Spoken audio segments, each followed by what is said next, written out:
Before we get started, hit the like button to help the channel grow. Also, don't forget to hit the notification bell so you'll know when we post new videos. The tale of Sawney Bean and his murderous progeny has passed down from generation to generation to become something of a nightmarish legend in Scotland. Bean and his progeny were believed to have been responsible for the deaths of hundreds or even thousands over a 25-year period during the 16th century. The Beans would ambush unsuspecting travelers, robbing them of their valuables and taking the corpses back to their cave, when the family would feed by cannibalizing the dead. Their crimes were eventually discovered, and Bean was captured by royal decree along with his entire family. With the ghoulish evidence found within their cavern dwelling, they were sentenced to death and would suffer a particularly gruesome execution. The story of Sawney Bean has become mostly myth, with few contemporary accounts of their crimes. The cannibal clan of Ben and Head has passed into local folklore. The story of Sawney Bean first appeared in the Newgate Calendar, a popular crime catalogue that was originally published as a monthly bulletin of executions, produced by the keeper of Newgate Prison in London, and subtitled The Malefactor's Bloody Register. Other publishers began to appropriate the calendar's title, putting out biographical chapbooks about notorious criminals of the age, such as the highwayman Dick Turpin, pickpocket Moll Cutpurse and the murderous Sawney Bean. Most of the accounts are highly embellished and drawn uncritically from other, often unverified sources, but mostly refer to social issues and contemporary events.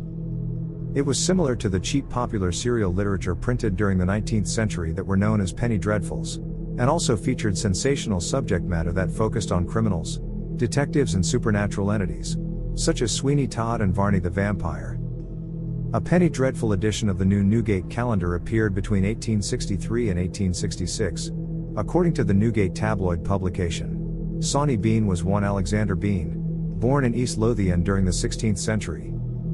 It was said his father was a ditch digger and hedge trimmer, and that Bean attempted to take up his father's profession, but soon realized he was not fit for that line of work, becoming a tanner by trade. When he left the family home, he relocated across country to Ayrshire, Scotland, and married a vicious woman by the name of Black Agnes Douglas, who was accused of being a witch.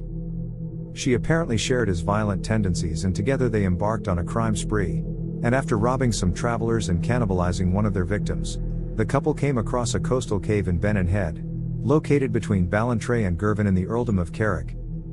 Their new home was a prehistoric cavernous grotto that extended 200 yards deep into solid rock, with plenty of side passageways and smaller caverns. The entrance to the cave was flooded for several hundred meters, twice a day at high tide, which afforded the couple both security and ensured that outsiders were kept away. There the couple started a family, and over the next 25 years their growing brood included some 14 children, 8 sons and 6 daughters. These in turn produced some 18 grandsons and 14 granddaughters, all of which were the product of incest between their children. In order to feed his fledgling family, and without a trade or regular employment, Bean and his offspring would organize carefully planned ambushes at night to rob and murder lone and groups of weary travelers, waylaying coaches and leaving no survivors. As the old saying goes, dead men tell no tales. The clan would bring the bodies back to Ben and Head, where they were dismembered and consumed. Leftover remains were pickled, and discarded body parts were thrown into the sea. The Bean clan continued to conceal their crimes using this method for many years, staying within their cave system during the day and only venturing out at night to claim victims. The rash of disappearances did not go unnoticed by the villagers, who would find curiously preserved but decaying body parts that washed up on surrounding beaches. However, because of the secretive nature of the cannibalistic clan, the unsuspecting locals came to believe that wild animals were responsible. The fate of those who vanished were often attributed to the wild territory. And Scotland at that time was a land of hardship and violence where life was much cheaper and often much shorter than present-day times. As more and more people began to mysteriously vanish, people began to take notice, and soon several searches were organized to find those responsible. One such search came across the cave at Ben and Head, but everyone agreed that no one could live in such inhospitable conditions. In their quest for justice, the villagers soon vented their frustrations on several innocent men who were lynched. Yet the disappearances continued. Suspicion soon fell on local innkeepers, who were usually the last to have seen many of the missing people alive. During one fateful night, the clan ambushed and attacked an unsuspecting couple returning from a fair on horseback in a deserted lane. The husband was skilled in combat and managed to hold off the clan with his sword and pistol, but the wife was fatally mauled when she fell to the ground during the frenzied assault. Attacked by female cannibals who cut her throat and sucked at her blood as though it were wine, then ripped up her belly and torn out her entrails.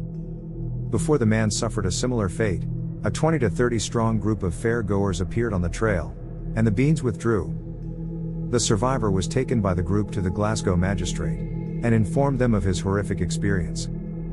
The existence of the Bean clan had finally been revealed, and soon rumors of the atrocities reached the king, who decided to lead a search party of some 400 men and several bloodhounds.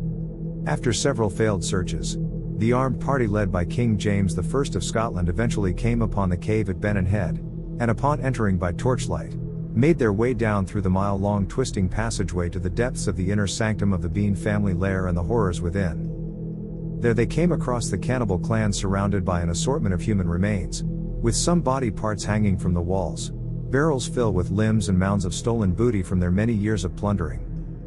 There are two explanations concerning the fate of Sawney Bean and his clan. The less well-known resolution involves the king's hunting party causing a cave-in at the entrace by placing barrels of gunpowder outside their cavernous dwelling, causing the Bean clan to perish from suffocation. The more well-known version is far more barbaric, and a fitting end to the wretched cannibal clan. The Bean family were allegedly captured alive, surrendering without a fight, and taken in chains to the Tolbooth jail in Edinburgh. From there they were transferred to either Leith or Glasgow, where they were sentenced to death and promptly executed without trial. The normal justice system was abandoned because of the heinous nature of their crimes and because they were viewed as subhuman and unworthy to benefit from the king's justice. In some accounts they were accused of murdering some 1,000 people, while other sources cite the rather specific number of as many as 593. Sawney and the other 26 male members of his clan had their genitalia cut off and thrown into fire pits, while their hands and feet were severed so they would slowly bleed to death. As he lay dying, Sawney reportedly shouted his dying words, "It isn't over. It will never be over."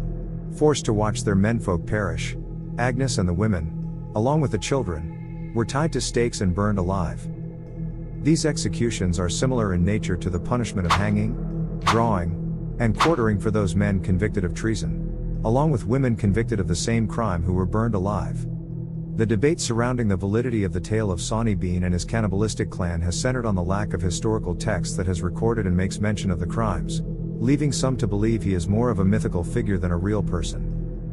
There is some confusion over the time period in which Bean had lived, with some broadsheets giving the time the atrocities occurred as during the reign of James VI, whilst other versions claim the Bean family lived centuries before. It is likely that the precise date of the events have become obscured over the years, or that broadsheet writers changed the dates, bringing the story forward to make it more appealing to a contemporary readership. Galloway at that time was a very lawless place, and cannibalism was not unknown in medieval Scotland, and this may account for the origins of the Sawney Bean story.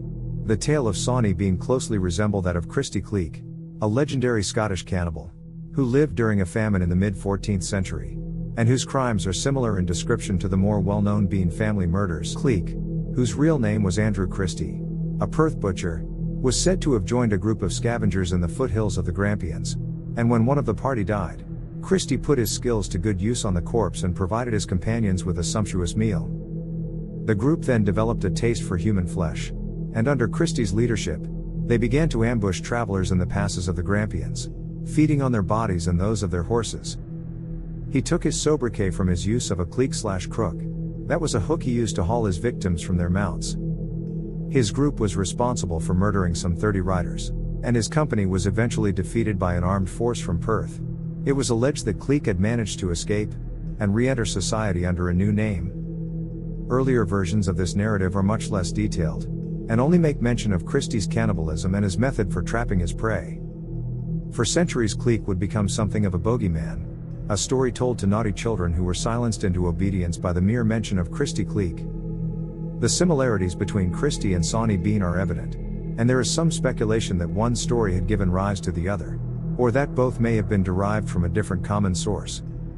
While Sawney Bean appears to exceed his counterpart in terms of notoriety, the Christy Cleek legend appears to be older, and the tales of the Bean clan do not appear before the 18th century. Whilst Christie's crimes are documented from the 15th century onwards by Nathaniel Crouch, who wrote about the crimes that happened in 1459, during the last year of the reign of James II of Scotland.